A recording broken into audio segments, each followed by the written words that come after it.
Olá, sejam bem-vindos à aula de número 21 e nossa última aula desse módulo de mecânica dos sólidos.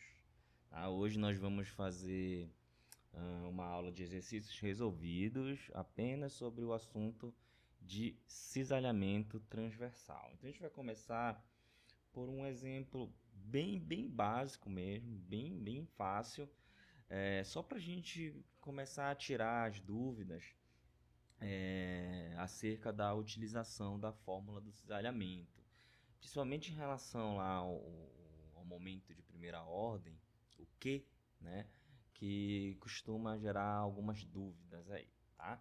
Então, vamos lá. É o seguinte, eu tenho uma viga, tá, com uma seção transversal retangular, ela tem 100 milímetros de base, 125 milímetros de altura, e eu tenho um ponto destacado aqui, ó, e eu quero calcular a tensão de cisalhamento nesse ponto aqui, tá? Então, a gente já sabe que a equação do cisalhamento, né, ela não diferencia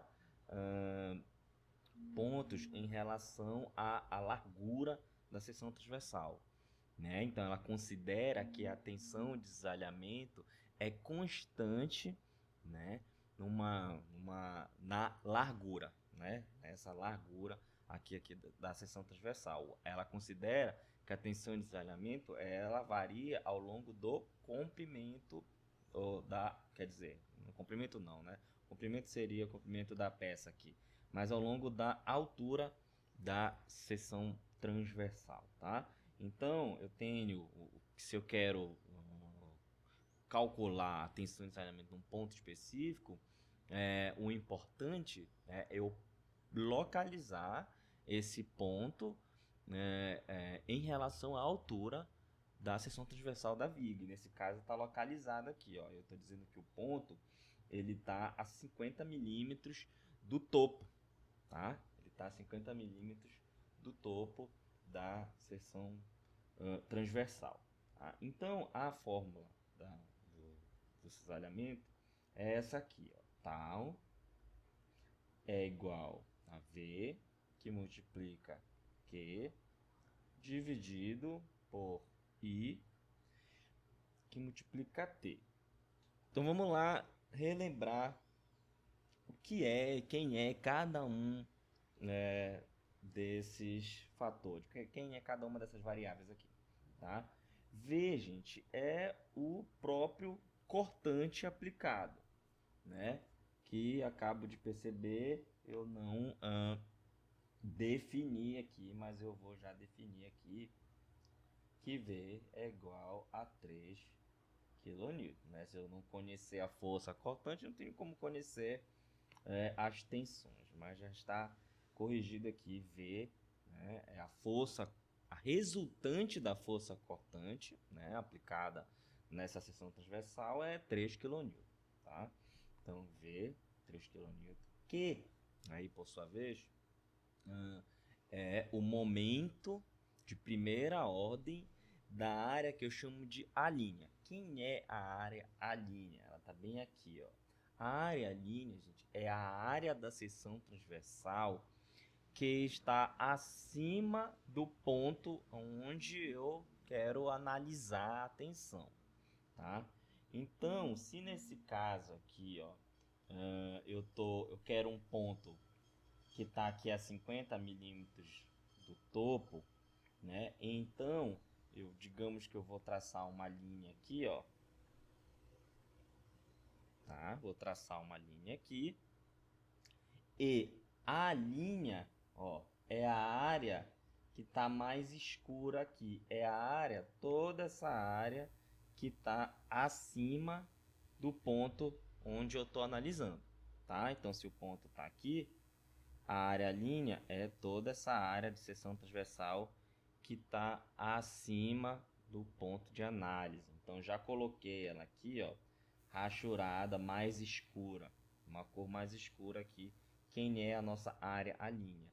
E o que é o momento de primeira ordem dessa área a linha em relação à linha neutra, Então, tá aqui a linha neutra. Nesse caso, eu nem preciso calcular onde está a linha neutra, né? Porque já que eu tenho uma seção transversal retangular e essa seção é simétrica, tá? Na direção da altura aqui, então basta dividir no meio aqui. Eu sei onde está posicionada a linha neutra, você já sabe isso, né? Desde lá do estudo da estática e de centroides, e aí depois a gente chegou no estudo da flexão e a gente bateu o martelo nisso aqui, tá? Então todo mundo já sabe isso. Então tá, então resumindo novamente, o Q é o momento de primeira ordem da área A', que é a área que está acima do ponto analisado, em relação ao eixo neutro, né? Então eu posso calcular o Q como o momento de primeira ordem da área A', né? Multiplicado. Eu posso calcular o Q? Não como o momento de primeira ordem. Porque é o momento de primeira ordem, eu posso calcular esse momento através do produto da área A' com o que eu chamo de y barra linha. O y barra linha, ele é o quê? Ele é a distância do centroide da área A' até a linha neutra, tá? Isso aqui, gente, é conceito de momento de primeira ordem. A gente já estudou isso aqui anteriormente, tá? Então, se eu quero calcular o Q, que é o momento de primeira ordem aqui dessa área linha, basta que eu multiplique a área A', né, pela distância do seu centroide, então do centroide da posição y, que é a distância entre o centroide da área linha até a linha neutra, que eu chamo de y barra linha, né? Porque y barra, o barra geralmente está relacionado a uma posição centroidal, a um centroide, né?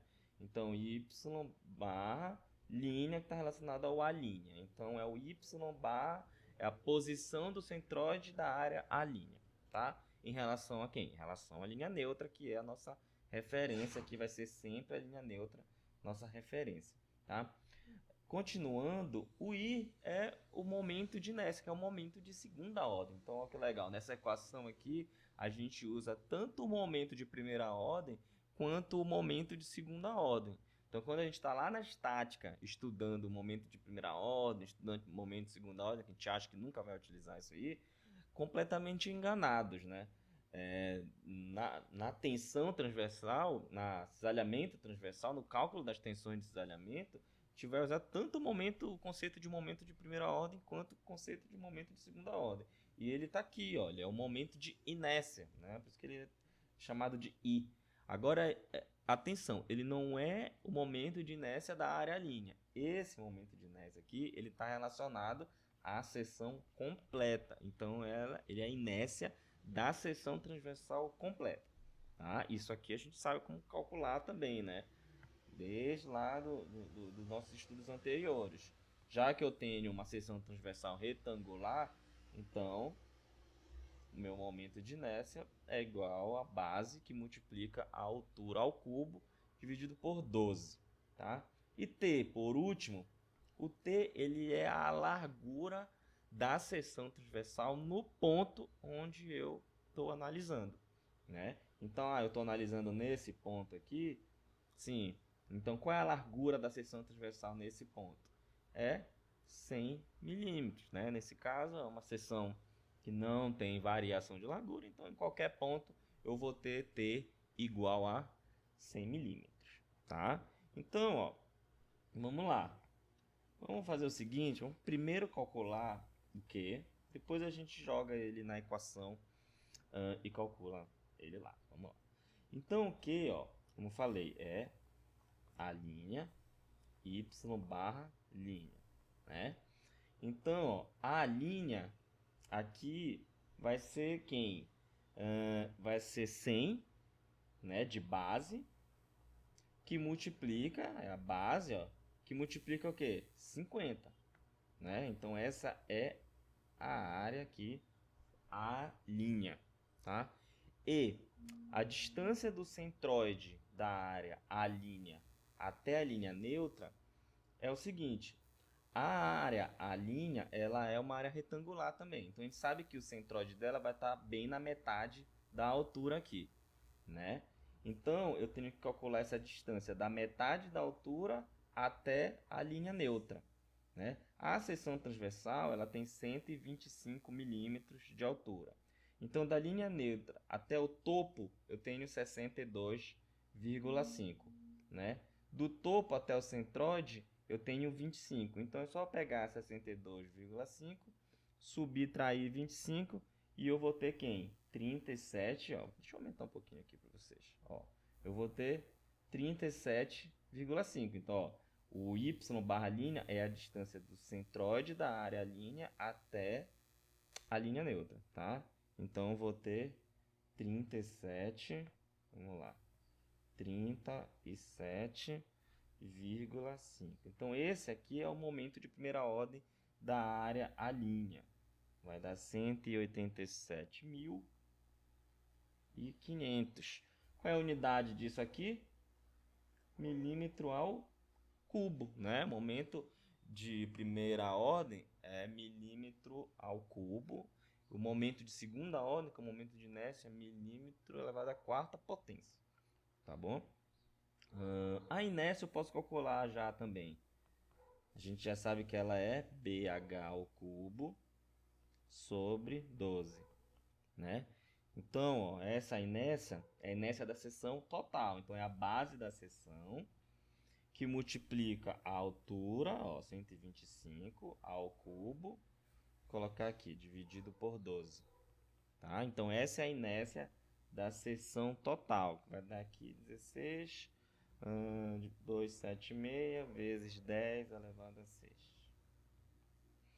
Milímetro a quarta agora, né? Estou falando do momento de segunda ordem. Então aí, gente, é só aplicar a nossa equação, né? O tal, ele é V, Q, né? Y, ficou pouco espaço aqui, mas vamos lá. V, Q e T. Então, ó, o V é a força cortante resultante na seção transversal, que é 3 kN. Para compatibilizar tudo, eu vou passar ele para Newton. Então, ó, vou multiplicar por 1000, tá? Vou fazer o seguinte, deixa eu fazer de outra cor aqui para destacar aqui, ó. Então, pronto, ele é 3.000 newton, né? O que eu já calculei, tá? 1000. Como ele já está em milímetro, vou manter ele, não preciso converter, né? Ele já está em milímetro. O I eu também já acabei de calcular e já está em milímetro, não preciso converter também. 16,276 vezes 10 a 6. A sexta potência. E o T é a largura da seção transversal, que é 100, no ponto analisado. Nesse caso aqui não faz diferença, mas em algumas outras situações pode fazer diferença sim, tá bom? Então, ó, calculando aqui, eu chego num valor de 0,345 MPa, né? O meu resultado já sai em MPa. Por quê? Porque eu trabalhei com Newton e trabalhei com milímetro, né? Milímetro ao cubo, milímetro à quarta, milímetro. Então, se eu trabalhar com Newton e milímetro, meu resultado já sai em MPa. Então, pronto, gente. Só um exercício bem básico mesmo, só para a gente ir tirando as dúvidas de como calcula o momento de primeira ordem, quem é quem aqui na equação do cisalhamento, tá? Vamos passar para a próxima questão, tá? Nessa questão aqui, então eu tenho uma viga que é composta por 3 peças de plástico coladas nas linhas da junção A e B, nas linhas de junção A e B. Então tá aqui, ó, a seção transversal, eu tenho uma linha de junção A e B, tá? Então essa peça está colada nessa aqui e essa está colada nessa, tá bom? O que eu quero? Eu quero determinar a tensão de cisalhamento desenvolvida nas juntas. Então eu quero o quê? Eu quero a tensão de cisalhamento no ponto A e eu quero a tensão de cisalhamento no ponto B. na seção crítica. O que significa isso? Significa que eu tenho uma viga aqui, eu tenho que encontrar aqui nessa viga qual é a seção crítica. Ou seja, em que seção eu tenho o quê? O maior cisalhamento, a maior força cortante. Tá? É mais ou menos como a gente fez anteriormente lá na flexão, quando eu pedia para a gente calcular a tensão máxima absoluta, lembra? Então a gente tinha que primeiro procurar o ponto de maior momento fletor, ponto de momento fletor máximo na viga, e ali naquele ponto, né, eu vou calcular a tensão máxima.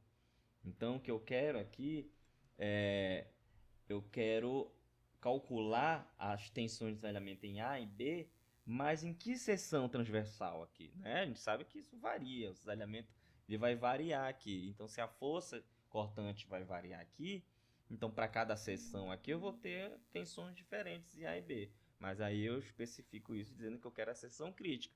Ou seja, eu vou ter que rabiscar aqui, pelo menos, um diagrama de força cortante, para que a partir desse diagrama eu consiga identificar o ponto de cortante máximo, tá? Então vamos lá.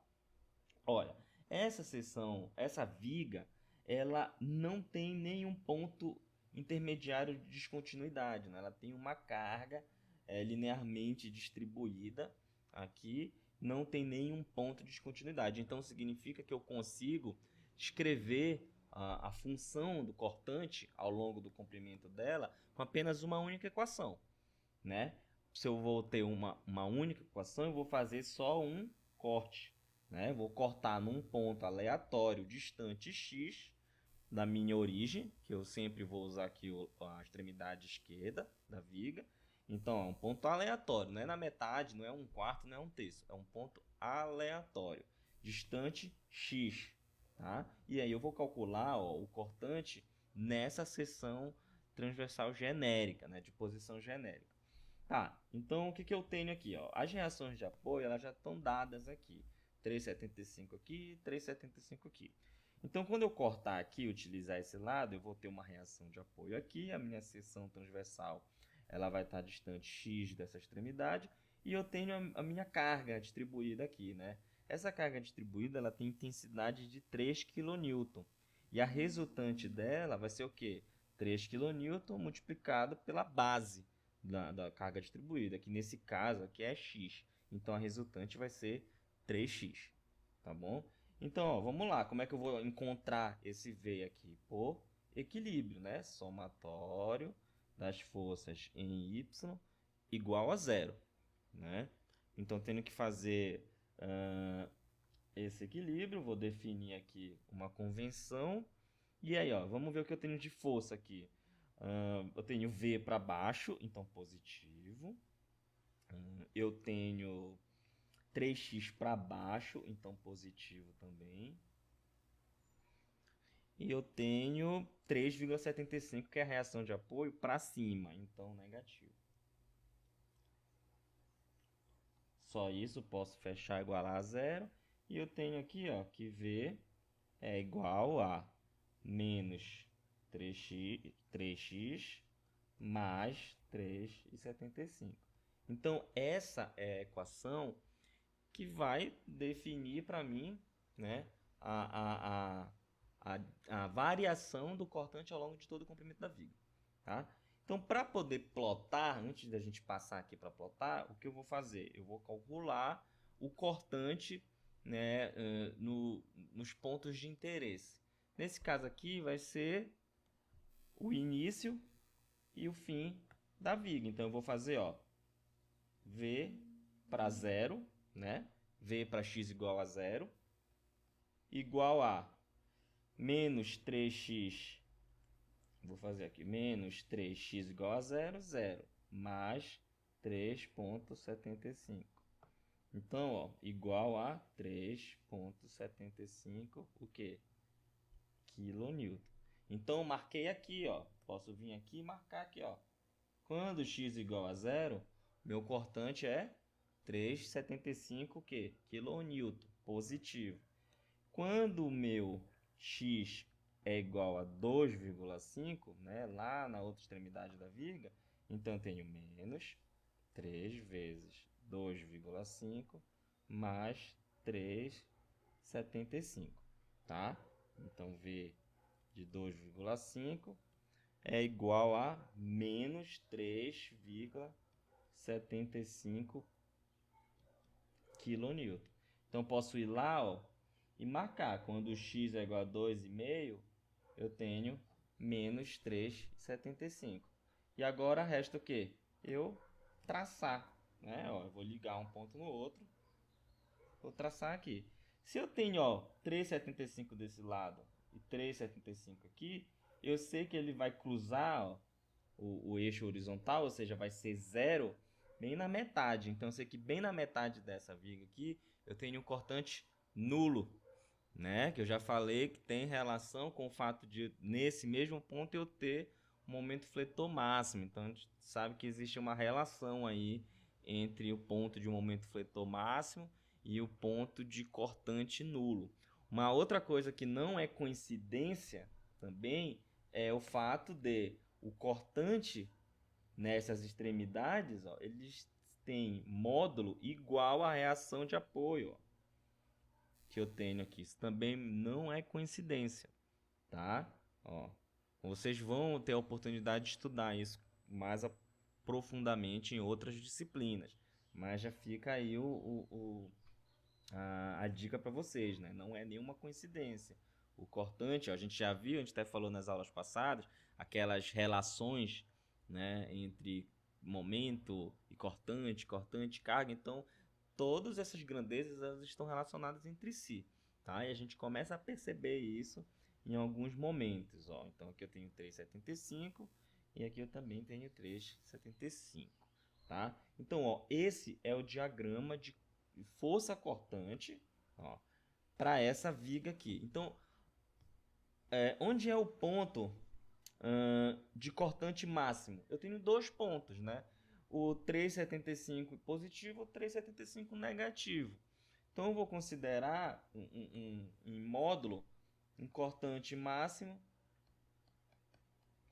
é igual a 3,75 kN, tá? Vou considerar um valor em módulo. Vamos lá, agora a gente tem que ir para a seção transversal. Já defini qual é o cortante, né? Porque eu quero saber qual é o cortante máximo, porque eu vou precisar dele aqui, ó, na minha equação do cisalhamento, tá? Então, aqui o nosso cortante a gente já tem. Agora eu preciso o quê? Do Q, que a gente já sabe, momento de primeira ordem da área à linha em relação à linha neutra. O I, que é a inércia da seção transversal completa, tá? Que também, perdão, gente, também não coloquei aqui, mas ela já é dada na questão. Tá aqui, ó, pronto. A gente poderia calcular, né? Mas se ela tá dada, vamos aproveitar. Não vamos reclamar, não. Senão a gente ia ter que calcular, né? Fazer todos os... usar o teorema dos eixos paralelos e tudo mais. Mas já tá dado, tá? E o T, que é a largura da seção transversal no ponto onde a gente está analisando, tá? Então, ó, vamos se preocupar primeiro então com o quê? O momento de inércia da área à linha. Ó, é o seguinte, gente. Aqui a gente tem o quê? A gente tem um ponto que está acima da linha neutra, que é o ponto A, e a gente tem um ponto que está abaixo da linha neutra, que é o ponto B. Olha lá, entendam isso. Quando eu calculo o ponto A, então eu vou ter que vir aqui e, olha lá, eu vou ter que fechar aqui, tá? E eu vou trabalhar com a área que está acima do ponto A, essa área aqui. Isso a gente já sabe, tá bom? Essa área aqui, ó, vai ser a minha área a linha, certo? Isso a gente já sabe. E quando a gente estiver trabalhando no ponto B, deixa eu apagar isso aqui tudo. E se for o ponto B? Então, estou trabalhando nessa seção aqui, né? Ó, tô trabalhando nessa seção. Quem vai ser minha área linha? Vai ser tudo isso aqui, ó. Não. Se eu estiver trabalhando abaixo da linha neutra, estou trabalhando abaixo da linha neutra, eu inverto. A minha área, a linha, é a área que está abaixo do ponto, onde eu estou analisando. Então é essa área aqui. Agora pensem bem, como essa viga, a seção transversal dela é toda simétrica, tá? Dá para ver que ela tem dupla simetria, essa seção transversal, e principalmente nesse caso o que mais importa, ela é simétrica em relação ao eixo horizontal aqui, em relação a esse eixo aqui, significa o que, gente? Que, se eu calcular, vou colocar aqui em vermelho, e eu vou colocar aqui, em preto, a linha neutra. A linha neutra, a gente sabe, que ruim que ficou. A linha neutra, ela fica bem na metade da altura da seção transversal. A gente sabe disso porque essa seção transversal é simétrica, né? Então, se eu tenho um eixo de simetria ali, a linha neutra vai coincidir ali com aquele eixo de simetria, tá? Então, olha só. Se eu calcular o momento de primeira ordem da área, aqui, a linha vermelha, em relação à linha neutra, ele vai ter o mesmo valor do momento de primeira ordem da área, a linha azul, em relação à linha neutra, porque é a mesma área e está à mesma distância da linha neutra. Certo? Então, o momento de primeira ordem para o ponto A e para o ponto B, em relação à linha neutra, mesma coisa. A inércia não muda. E a largura da seção transversal também não muda, porque eles estão em pontos iguais ali, simétricos em relação um ao outro. Tá? Ou seja, o valor de tensão que eu calculo para o ponto A ele vai ser igual ao valor de tensão que eu calculo para o ponto B. Então, não preciso calcular os dois. Vou calcular só, então, para o ponto A.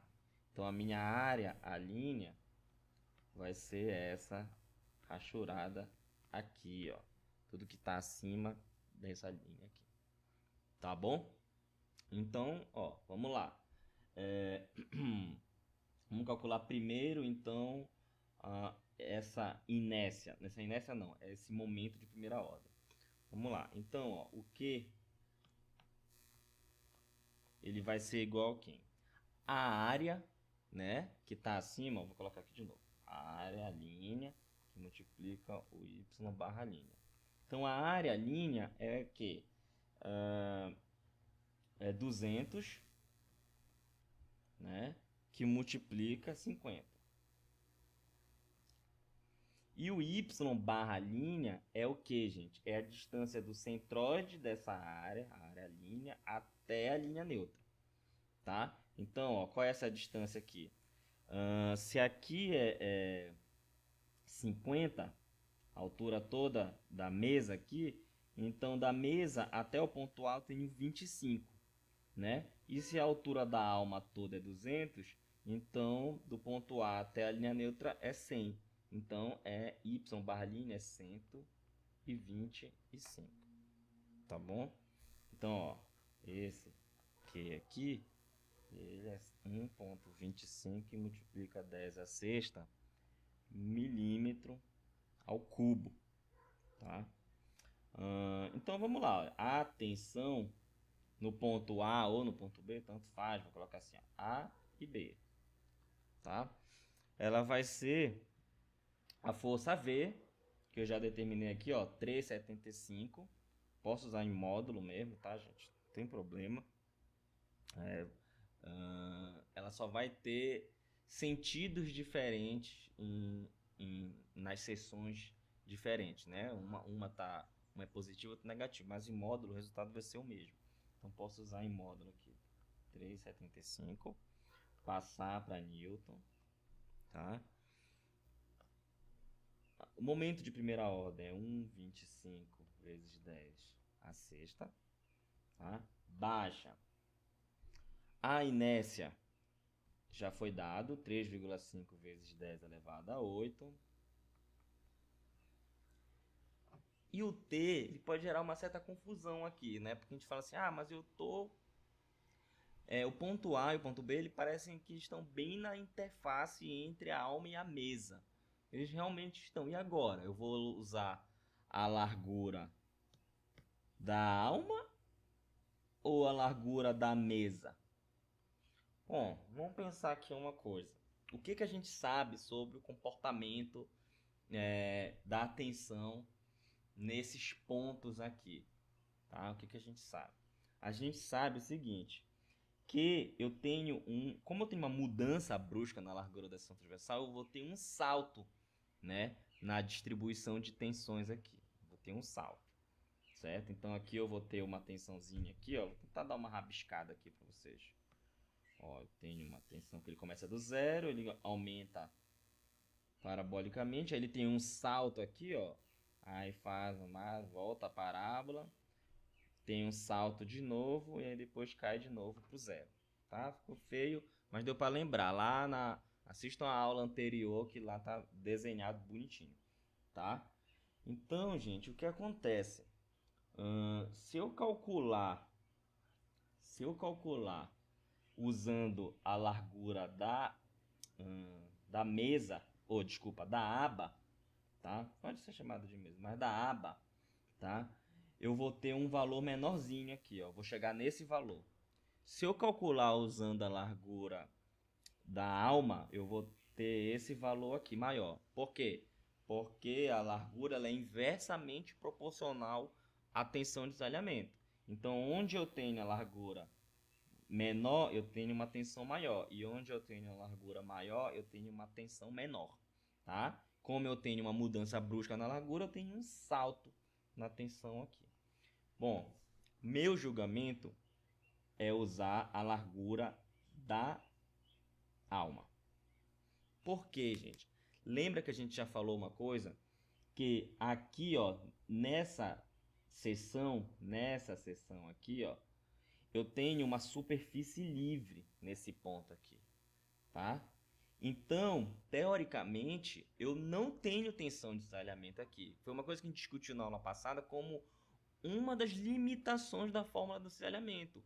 A fórmula do desalhamento ela não vai considerar que aqui, nesse ponto da seção transversal, eu não tenho tensão de desalhamento transversal, porque eu não tenho tensão de desalhamento longitudinal no mesmo ponto. E eu não tenho tensão de desalhamento longitudinal, porque longitudinalmente isso aqui é uma superfície livre.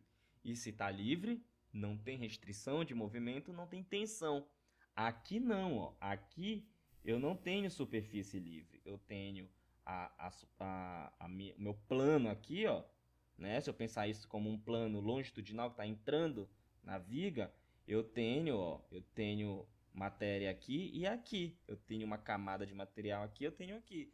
A interação entre essas camadas, né, gera, né, uma restrição de movimento, elas não conseguem deslizar umas sobre as outras, e isso gera para a gente a nossa tensão de desalhamento. Então, eu uso aqui, ó, o T igual a largura da alma. Então, 50 milímetros. Tá bom? Esse resultado aqui, A e B, é igual a 0,26 MPa. Pronto. Tá terminada a questão, tá? Eu espero que vocês tenham entendido bem essa questão do T, tá? Lembrem bem dessas questões relacionadas à limitação da fórmula, que aí vocês vão compreender melhor porque eu tomo essa decisão, tá bom? Então vamos lá. Vamos para a última questão, né? Deixei por último porque é a questão mais trabalhosa, ela vai levar um tempo, então vamos fechar a aula com ela, tá? É fácil, mas é trabalhosa. Então é o seguinte, gente, nessa questão eu tenho uma viga de seção transversal T, tá? Uma viga de seção transversal T. E ela está sujeita a esse carregamento aqui mostrado na figura. Eu tenho uma força de 20 kN aqui, concentrada, e eu tenho uma força distribuída de 8 kN por metro, tá? que eu quero? Quero que seja determinada a tensão de cisalhamento transversal máxima, tá? Na seção crítica da viga. Então, novamente, eu vou ter que procurar onde está a seção crítica da viga, tá? Ou seja, eu vou ter que fazer o diagrama de cortante da viga, procurar qual é o ponto de cortante máximo, né? E nesse ponto eu vou calcular qual a tensão máxima. Agora eu não quero a tensão num ponto específico.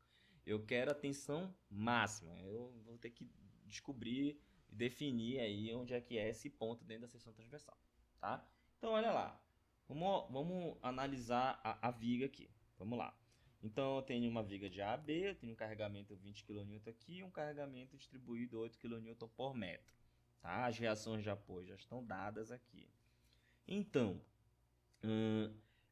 eu tenho aqui nessa viga dois pontos de descontinuidade de carga. O primeiro ponto é a carga concentrada 20 kN e o segundo ponto é o início dessa carga distribuída 8 kN. Então eu tenho um ponto de descontinuidade aqui e outro aqui.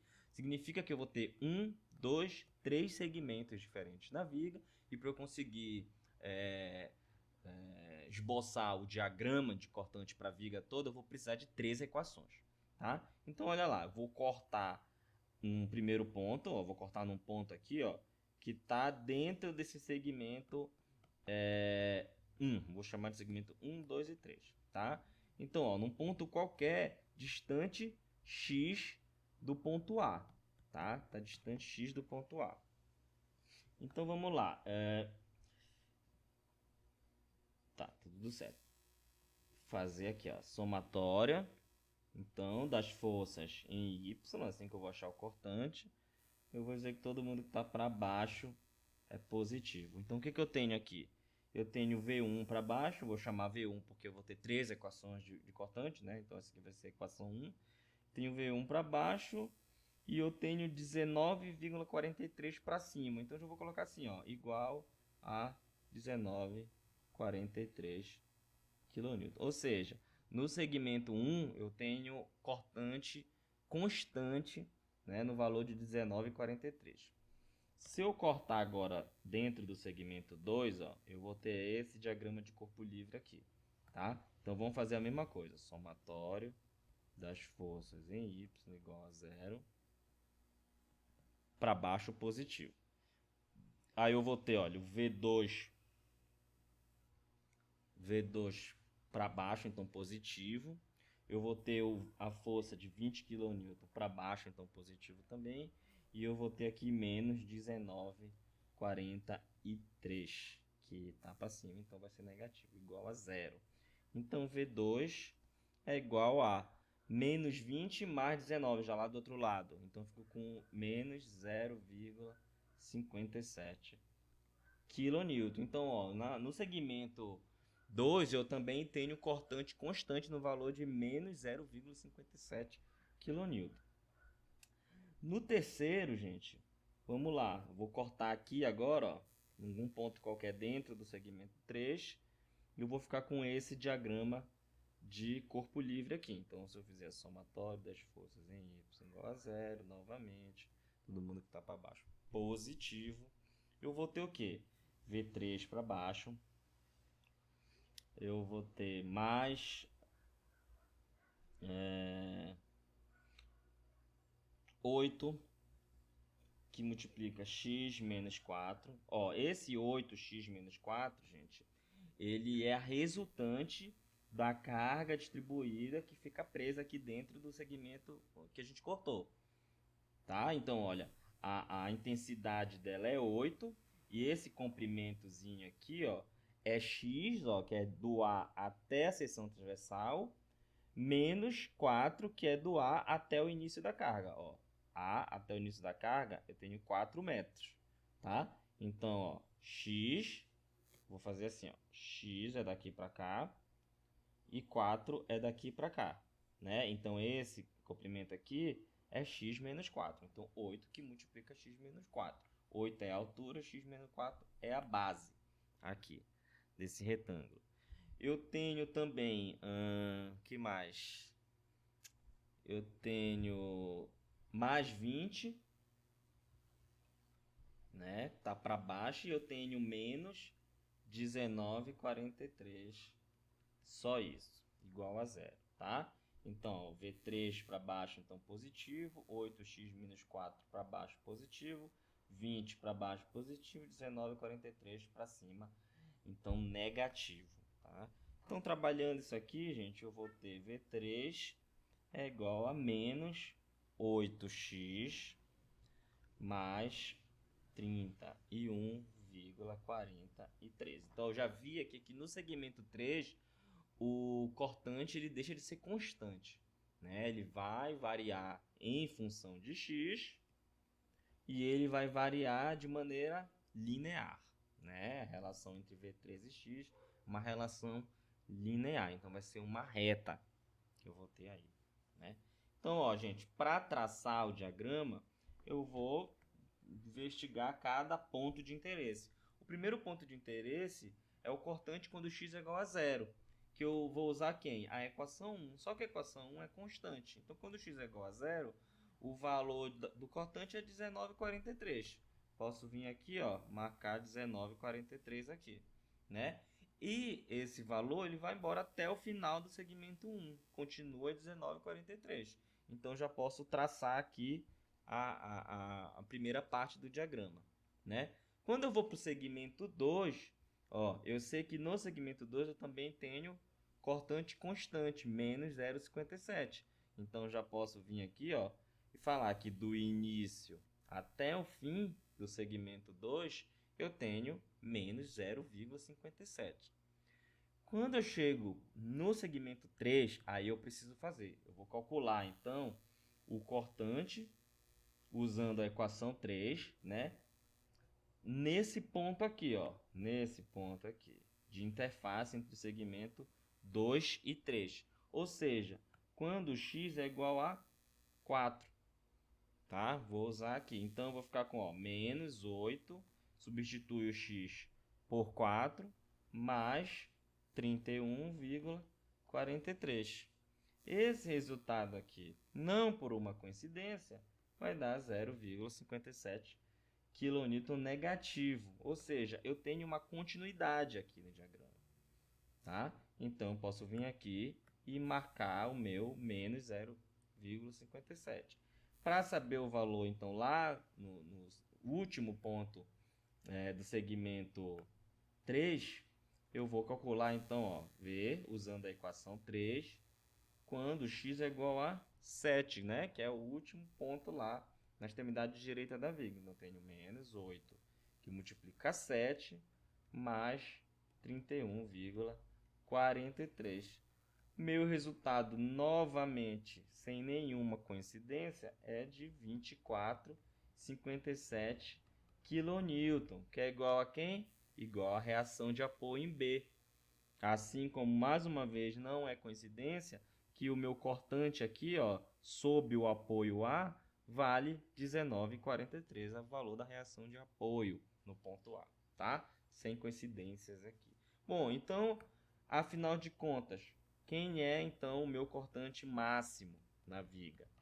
Bom, o meu cortante máximo na viga vai ser aqui, ó, o menos 24,57. Ou, como posso colocar em módulo também, 24,57. Não tem problema a gente usar esse módulo, gente.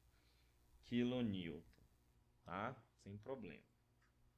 A não ser que a gente precise de uma análise mais específica, detalhada, a gente leva mais em consideração. Caso contrário, a gente pode usar o valor em módulo mesmo. O valor da força cortante é essa. O sinal só está dizendo se é para cima, se é para baixo e tudo mais. Tá? Aqui nesse caso não é necessário. A gente pode ficar com esse valor aqui, V máximo. Então, chegamos num valor intermediário aqui, importante para a nossa questão. Agora que a gente já tem um cortante, a gente vai atrás de quem? Da seção transversal, né? Porque a gente quer trabalhar com quem agora? Ó? Com a equação do cisalhamento. Então, ó, B, Q, I, T. Mas a questão não diz assim, eu quero atenção no ponto tal, como foi a questão passada. Ela diz que ela quer atenção máxima. E aí a gente tem que lembrar, né, do conceito lá das aulas passadas que define pra gente onde fica a tensão máxima. Onde é que fica a tensão máxima? Ó, o cortante V, ele não muda. Ele é um dado aqui na questão. O cortante V está aqui, ó, ele é 24,57 kN, tá? O I, ele não vai mudar também, tá? O T, aí ele já vai mudar de acordo com a tensão, o ponto onde eu estou analisando. Como a seção transversal tem largura variável, né, porque é uma seção T, aí ele pode variar. Se eu estiver calculando um ponto aqui, eu vou ter largura 20 milímetros. Se eu estiver calculando aqui, eu vou ter largura 100 milímetros. Mas quem vai definir mesmo para a gente é o quê? É o momento de primeira ordem. O momento de primeira ordem máximo em relação ao momento, sempre em relação à linha neutra, nessa fórmula aqui, o momento vai ser máximo quando eu estiver calculando um ponto exatamente em cima da linha neutra, sob a linha neutra, ou sobre a linha neutra, tá? Então, tensão de cisalhamento máxima na seção transversal ocorre sempre em cima da linha neutra, tá? Sempre em cima da linha neutra. Mas nesse caso aqui, eu não tenho uma seção transversal simétrica em relação a um eixo horizontal. Ela é simétrica aqui, né? Na vertical. Mas não me interessa. Na horizontal ela não é simétrica. Para eu saber em que ponto aqui da altura o centroide dessa seção transversal se localiza, para eu saber que nesse centroide passa a linha neutra. Então não sei, né? O que eu vou ter que fazer? Eu vou ter que calcular. Ah, mas a gente não sabe calcular. Sabe sim, né? A gente sabe como calcular o centroide dessa figura aqui, porque a gente sabe que essa figura é composta, ó, por duas figuras conhecidas, que são dois retângulos, né? Então eu posso dividir a figura aqui, chamar esse retângulo de figura 1, esse retângulo de figura 2, né? E calcular esse centroide como, olha lá, vou chamar aqui, ó, de YC, porque eu estou interessado na coordenada Y dele, nessa coordenada aqui, em que ponto da altura ele está. Na coordenada X, não me interessa, e mesmo se me interessasse, eu sei onde está, né? Porque eu tenho um eixo de simetria. Então eu sei que em X ele está em qualquer ponto aqui, ó, nessa, sobre o eixo de simetria, tá? Como é que eu vou calcular então a coordenada y, que não é tão óbvia para mim? Como? Pela razão entre o somatório dos a e y barra. Vocês não lembram quem é o a e y barra? O a e y barra, ele não é nada, ninguém mais, ninguém menos do que o momento de primeira ordem, né? Momento de primeira ordem de cada uma dessas áreas aqui, da área 1, da área 2. Então, é o somatório dos momentos de primeira ordem de cada uma das figuras conhecidas, né, que compõem a figura total, dividido pelo somatório da área de cada figura, ou seja, a área da figura total, tá? Então, ó, como é que eu vou fazer isso? Eu vou calcular aqui, ó, momento de primeira ordem para a figura 1. O que é o momento de primeira ordem para a figura 1? Ele é a área da figura 1, né, multiplicada pela distância do centroide da figura 1 até um eixo de referência. Então, eu tenho que ter um eixo de referência. Tem que ter um eixo de referência. É a partir desse eixo que eu vou medir, essa coordenada que eu vou obter. Então, tem que ter um eixo. Eu vou dizer que o meu eixo de referência está aqui, ó, na base da seção transversal. Tá? Esse é o meu eixo de referência. Então, ó, o momento de inércia da figura 1, ele é o quê? Ele é a área da figura 1, ou seja, vou colocar entre parênteses, a área é 100 que multiplica 20, é a área da figura 1, base e altura, né? Que multiplica a distância do centroide da figura 1 até o meu eixo de referência, né? Que é o quê? Ó? O centroide da figura 1 na metade da altura aqui. Então, daqui até aqui é 10 mais 100. Então, 110. Né? Vocês acharam que nunca mais ia usar isso aqui? Pois é, vocês estavam bem enganados. Quem não lembra muito bem como é que calcula centroide, como é que calcula momento de inércia de figura composta, volta e estuda de novo, porque vai precisar, tá? É conteúdo base.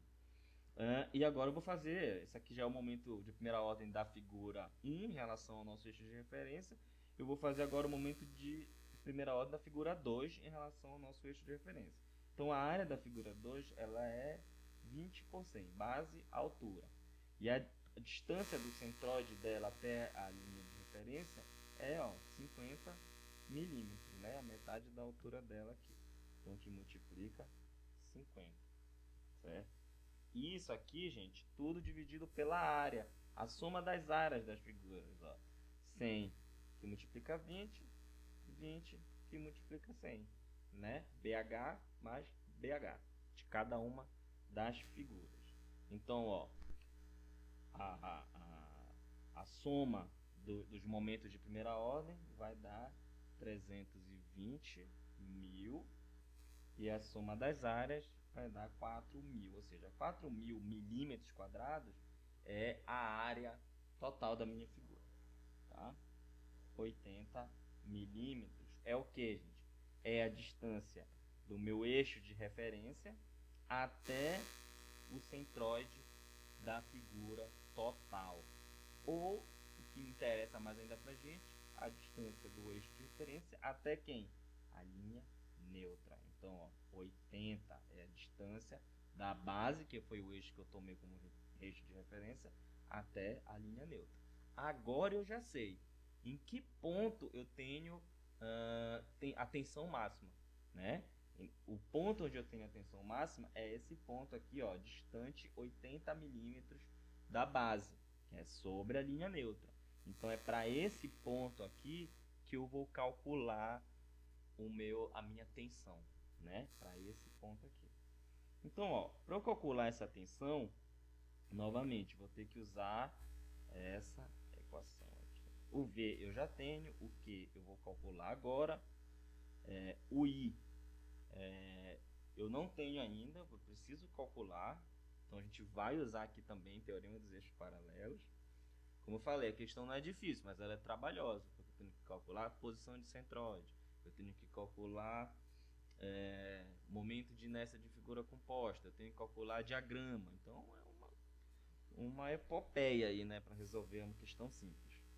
E o T eu já sei também, né, é a largura aqui, de 20 milímetros no ponto onde eu vou analisar, tá? Então, vou ter que calcular aqui o que eu não tenho ainda, a inércia da figura total, que é esse I aqui, a inércia da figura total, e o momento, né, de primeira ordem, que agora eu já sei, é o momento de primeira ordem da área A1, Quem é a área 1? É a área acima do ponto onde eu estou analisando. Então é essa áreazinha aqui, tá? Precisa calcular esses dois caras aqui. Então deixa eu ver por quem eu vou começar. Eu vou começar pelo momento de inércia. Eu vou apagar mais uma vez aqui. E vamos lembrar que para calcular o momento de inércia de uma figura composta, eu tenho que usar o teorema dos eixos paralelos. Como é um assunto que vocês já conhecem, tá? Então eu vou fazer de uma maneira um pouco mais direta aqui. Mas o que é o diagrama dos como eu calculo isso? Eu também vou dividir em duas figuras, vou usar as mesmas figuras aqui, tá? E aí eu vou fazer o que? Eu vou calcular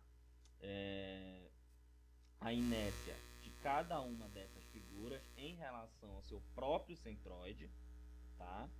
Em relação ao seu próprio centroide.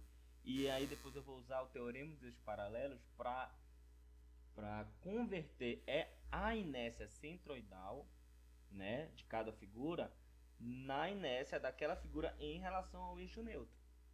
Lembra? É a inércia da figura, esse I que a gente utiliza na equação, é a inércia da figura total sempre em relação ao eixo neutro. Sempre em relação ao centroide. É a inércia centroidal da figura completa. Tá? Por que eu tenho que usar o teorema dos eixos paralelos? Porque eu não posso simplesmente somar a inércia dessa figura com essa, sendo que cada uma foi calculada em relação a um eixo diferente. Então eu tenho que calcular a inércia centroidal da figura 1, passar para o centroide da figura total, calcular a inércia centroidal da figura 2, passar com o teorema dos eixos paralelos para o centroide da figura total, e só aí eu posso somar. Então, vamos lá. Vamos acompanhando aí. Então, ó, o I ele vai ser igual a... Vamos lá, olha. Inércia da figura 1. Base, que multiplica a altura ao cubo, dividido por 12, né? Já vou passar direto, ó. O que é o teorema dos paralelos? Eu vou pegar isso aqui, ó, a inércia centroidal, eu vou somar com a área da figura e multiplicar pela distância entre os eixos com os quais eu estou trabalhando. Quem são esses eixos? O eixo centroidal da figura 1 e o eixo centroidal da figura completa, né? Então, qual é essa distância aqui, ó? O eixo centroidal da figura 1 está na metade da altura aqui, ó, da mesa. Então, ó, 10 milímetros mais 20. Então, 30 milímetros é a distância. E essa distância vai ao quadrado. Então, ó, o que é isso aqui? Essa primeira parte aqui, ó, já é o momento de inércia da figura 1 em relação ao eixo neutro. Em relação à linha neutra. Agora eu vou somar isso aqui tudinho, ó, vou até colocar entre parênteses. Tá? Isso aqui, ó, é o momento de inércia da figura 1. Eu vou colocar esse tracinho aqui, ó. Significa que ele é centroidal, tá? Mas ele é em relação... Não, vou fazer melhor, pode confundir. Ó, é da figura 1 em relação ao eixo neutro. Então, I1N, tá? Aí eu vou somar com quem aqui, ó? Com a inércia da figura 2. Base, acompanha aí, altura ao cubo sobre 12, mais, ó, vou usar o teorema dos paralelos, área da figura 2, né, que multiplica agora, ó, a distância do centroide da figura 2 para o centroide da figura total, que é a linha neutra. Então, ó, do centroide da figura 2, que está aqui, ó, em 50 milímetros aqui, né? Então, mais ou menos aqui 50 milímetros, até a linha neutra. Então, se daqui para cá é 80 e eu quero 50 e a distância até aqui, sobra 30. Então, é a mesma distância até, né? Por coincidência. Isso aqui é coincidência, tá? 30 ao quadrado. Pronto, isso aqui que eu estou fazendo, gente, a inércia da figura 2 em relação à linha neutra. Como elas estão, ó, em relação ao mesmo eixo, agora eu posso fazer o quê? Somar elas, tá? Então, vou até apagar para dar o espaço de somar aqui. Então, ó, opa, não apagou tudo, não. Vamos lá. Esse resultado aqui é 5,32 vezes 10 elevado a sexta milímetro a 4. Tá bom? Então, ó, agora eu já calculei a inércia, tá faltando quem? Tá faltando o momento de primeira ordem da área, a linha, né, em relação ao eixo neutro, né, que é o ponto onde eu estou calculando. Decidi que eu quero calcular em cima do eixo neutro porque é onde eu vou ter maior tensão de desalinhamento, né? Então vamos lá, tem mais ainda. Bom, o momento de primeira ordem que já falamos que ele é o A linha que multiplica o I barra linha, né? Só que agora, ó, eu também tenho uma situação de figura composta. O meu A' é uma figura composta, formato de T também. Como é que eu vou fazer isso aqui então? Eu posso fazer por parte, né? Somando também. Agora a minha figura 1 continua sendo essa aqui, a mesa, né? Mas a minha figura 2 agora ela é só esse pedacinho aqui, da linha neutra até a linha aqui entre a alma e a mesa, tá? Então, ó, isso aqui eu posso fazer assim, ó. Isso aqui é igual a somatório dos a linha y barra linha. Significa que eu vou fazer os dois e vou somar, né? Eu estou fazendo a inércia deles todos em relação ao mesmo eixo, então eu posso somar, né? Então, como é que vai ser, ó? Figura 1, área 100, que multiplica 20. Distância do centroide da figura 1 até a linha neutra, 20 mais 10, né? Então, ó, 30. Pronto, esse aqui é o momento de inércia da figura 1, né? Mais figura 2, área da figura 2, 20 por 20, né? Distância do centroide da figura 2 até a linha neutra, 10. Tá? Então, ó, o resultado disso aqui é 64 mil milímetros ao cubo. Lembrando que é momento de primeira ordem, então é milímetro ao cubo. Aí pronto, né, gente? Vamos lá. Tensão, né, máxima, vou ter que colocar tensão máxima aqui, é igual a V, Q, I, T. O V, determinei lá no início, 24,57. Então, 24,57, vou passar para Newton. O que eu acabei de calcular aqui, 64 mil, já está em milímetro. O I eu já calculei também, está aqui, ó, 5,32 vezes 10 elevado a sexta. E o T é a largura da seção transversal lá na linha neutra, que é 20. Pronto, ó. Meu resultado, 14,77 MPa.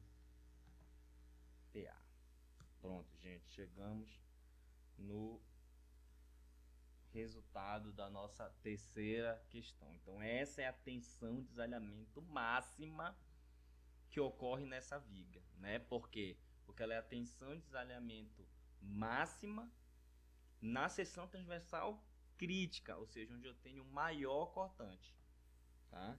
Então, essa é como se fosse a tensão de desalhamento máxima absoluta na viga, tá? 14,77 MPa.